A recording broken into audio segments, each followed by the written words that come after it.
భర్తల సంగతి కూడా చెబుతాను. కొంతమంది భార్య కష్టపడి ఇంటికాడ వెట్టి చాకిరి అంతా చేస్తుంటుంది. వచ్చి అంటాడు, ఇంటికి వచ్చి ఏం చేస్తున్నావే, ఏం చేస్తున్నా, కూర్చోబెట్టి బతికిస్తున్నా. అంతే మరి. ఈయన వాంగని అత్తం కూర్చొని ఇంకంత మహారాణిలాగా ఒక్కరోజు ఎగ్గొట్టి పుట్టింటికి పోయిందనుకో, గందరగోళం అయిపోయింది బతుకు. కనీసం ప్లేట్లోకి ఫుడ్ కూడా రాదు. పోయి ఏ హోటల్ దగ్గరకు పోయి ముష్టెత్తుకోవాలన్నట్టు అయింది పరిస్థితి.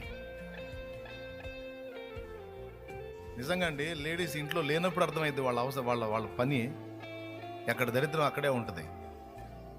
వాళ్ళు కనబడకుండా మనకంటే డబల్ చేస్తారు వాళ్ళు. ఆడవాళ్ళు ఫిజికల్గా కూడా గట్టిగా ఉంటారు వాళ్ళు, తెలుసా మీకు? ఏదో తగ్గించుకొని ఊరుకుంటున్నారు కానీ కోటింగ్కి రిటర్న్ కోటింగ్ పడిందంటే 3 రోజులు లేవు. దేవునికి స్తోత్రం కలుగును గాక.